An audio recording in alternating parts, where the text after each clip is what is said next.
কিন্তু এবার আমার ছোট পোলাটা না আমার বারবার প্রশ্ন করে, বাবা বাবা সবাই গরু কাটবে, গরু তুমি গরু কাটবে না বাবা? তখন আমি না কোনো উত্তর দিতে পারি না, চুপ করেছে, আমার মনটা শক্ত হয়ে গেছে। তখন আমার আব্বার কথা না মনে পড়লো, যে আমার আব্বারে যখন আমি এরকম কইতাম, আব্বা কোরবানি দেবা না, কোরবানি দেবা না, আমার আব্বা যে চুপ করে আসিল, এই চুপ করে তার কি কষ্ট ওর আব্বার লেগা, এটা আমি বুঝি না। এই কোরবানি তো মানুষ দেয় আল্লাহর কাছে ত্যাগ স্বীকার করার লেগা, কিন্তু জানেন ভাই কতজনের বাবা বৃদ্ধাশ্রমে, মা বৃদ্ধাশ্রমে। এই যে আমার আব্বা না অনেক সময় আমার স্কুলে পাঠাইতো, এদিকে লয়ে যাইতো, দেখলে আব্বার জুতা ছিঁড়া থাকতো, জামা পুরান থাকতো, অনেকের আব্বার জামা নতুন থাকতো। তখন আমার আব্বার মনে হইতো কি আনস্মার্ট, কইতাম সবার বাপে কি স্মার্ট, কত সুন্দর ভাবে জামার বাপে যায় না।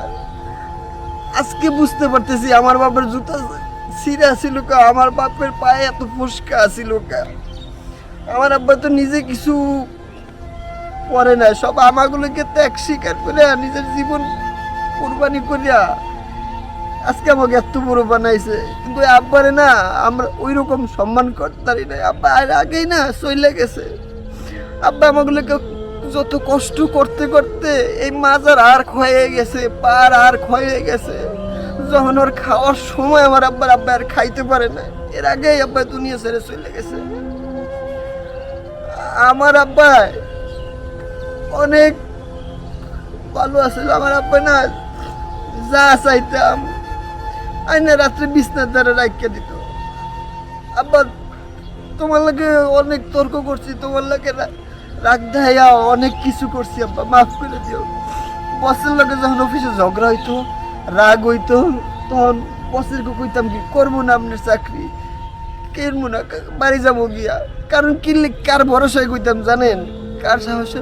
ওই যে আব্বাই আছে, আব্বাই খাওয়াইবে, আব্বা নামের ফল গাছটা তো আসিলই, আব্বা নামের ছাতাটা তো আসিলই, ওই সাহসে কইতাম। আজকে না ওই ছাতাটা নাই, ওই গাছটা নাই, বস্তাগুলো গায়ে রাগও দেখাইতে পারি না, কিছু কইতেও পারি না, যা কয় ওই শুনি। আব্বা তোমার খুব মিস করি আব্বা। আব্বা কোরবানিতে মানুষ যা ত্যাগ করে তুমি তার চেয়ে বেশি ত্যাগ করছো আব্বা। আব্বা তোমার ঋণ শোধ করার মতন না আব্বা, তোমার সাথে যা অন্যায় করছি আব্বা মাফ করে দিও আব্বা, আল্লাহ তোমার জান্নাতবাসী করুক আব্বা। ভাই জাগো বাবা মা বৃদ্ধাশ্রমে আছে না, হাতের অনুরোধ ভাই ওই জায়গাতে নিয়ে আন ভাই, খুব কষ্ট ওই জায়গায়। আপনার আব্বা ওই জায়গায় রাখে না, বিছনায় প্রসাব করছেন, পায়খানা করছেন, আপনার আব্বা ওই জায়গায় শুইছে, সামর্থ্য অনুযায়ী যা চাইছেন সব দিছে, ওই বাপ মাটারে কে ওই জায়গায় রাখছেন?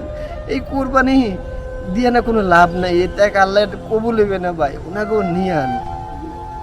যারা আমাগুলোকে সারা জীবন কোরবানি হয়েছে ওগুলো অন্তত ঘরে আইনে রাখেন, দেখবেন না ঘরটা অনেক আনন্দ রয়েছে, অনেক রহমতে রয়েছে।